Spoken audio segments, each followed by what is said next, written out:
Good morning, students. My name is Rashmi. I will be handling Big Data Analytics Unit 2, Understanding NoSQL and the SQL databases. Let's see what is the difference between. So, you will get an understanding what is the difference between NoSQL and the SQL databases and where it is using. So, by definition, SQL is a standard programming language for managing relational databases. So, in the case of relational databases, the data will be arranged as rows and columns, and that follows the ACID properties. So, what is the ACID properties? Ensuring reliable transactions and integrity, and it will be on schema based. So SQL databases define schema, that is a particular structure will be there before inserting the data. So while creating the table itself, we will specify how many columns are there, what is the data type of each and every feature. So that's why it is called as the schema based. And let's see what is meant by ACID properties. So A stands for atomicity, fully completed or fully rolled back. That is meant by atomicity. For example, a bank transaction. Once you initiate the transaction, it must be complete. It must be completed. That means the amount has to be credited there, or else we have to credited, and at the same time from the account from whom we transfer the amount has to be debited. So both credit and debit has to be happen. So if only one is happening, then that must be completely rolled back, that must be cancelled. So that is called as atomicity, fully completed. The next one is the consistency. So that must transfer from one valid state to another valid state. That means it must be, for example, once the amount was this much, then again it is must be next state is by adding the amount. So, so that must be consistent in moving from consistent when moving from one state to the other state. Isolation is transaction don't interfere. That is means only one transaction at a time, multiple transaction without interfere other transaction. That is called as isolation. And the durability is once committed, forever stored. That is called as, for example, power failure, system crash is not affected. That is called as durability. So these are the acid properties: atomicity, consistency, isolation, and durability. And when we come, so we understood that SQL follows acid properties, or it maintains the acid properties, and it is schema based. When it comes to NoSQL, it's a diverse set of database management system designed to handle large volumes of unstructured or semi-structured data.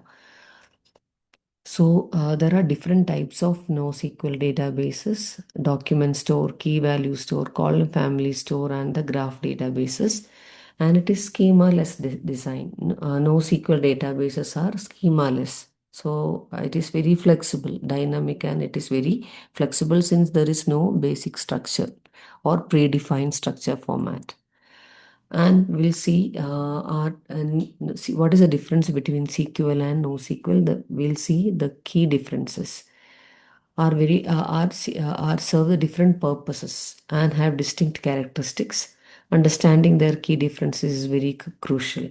So data structure, that when it comes to data structure, SQL uses the tables with fixed schema for structured data, while NoSQL databases handle unstructured or semi-structured data. And when it comes to scalability, SQL databases typically scale vertically, while NoSQL databases excel at horizontal scaling. I hope you understood the difference between horizontal scaling and vertical scaling. Vertical scaling, the existing database is actually adding, but in the case of horizontal, we can have more systems, or maybe more databases, or maybe more computers. So that's what is called as horizontal scaling. So SQL actually, the existing databases increases, then it is called as vertically. by adding extra databases or connections or maybe extra computers or nodes, then we call it as horizontal. So NoSQL is an example of horizontal scaling. And the transaction handling, SQL supports complex transaction, but NoSQL priorities availability and performance. So it is mainly NoSQL is mainly concentrate on availability and performance. So here it shows the difference as a table format. So SQL actually mainly concentrate on correctness, but NoSQL chooses responsiveness first, because there must be system or that must handle responsive. For example, when I try to open a YouTube, there must be content for that. So the correctness comes second, but the responsiveness is comes first. So this differences we have seen.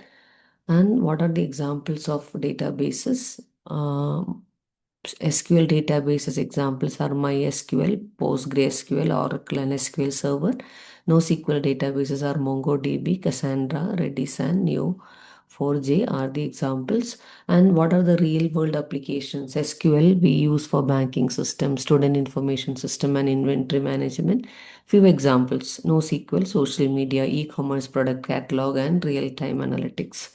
And this is a like large category of application, and with the types where it is using. What is the type of NoSQL? We have seen like different types of key value document store, graph base, column family store. So among this, which type will be used for that particular application, and the examples are used. So, and what are the advantages? Data integrity is maintained. Integrity is nothing but the trustworthiness of the data. Complex queries can be handled very easily by using SQL because it is schema based. And there is a particular specific standard that the syntax is set for SQL.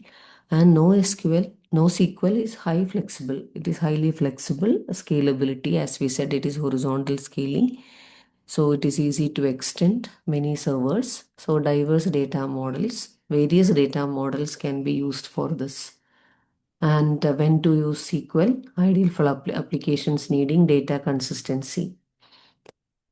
And when we have to go for NoSQL, application requiring high scalability and flexibility, then actually there is a hybrid approach of combining SQL and NoSQL, SQL to strengthen the importance of databases for diverse needs. Thank you.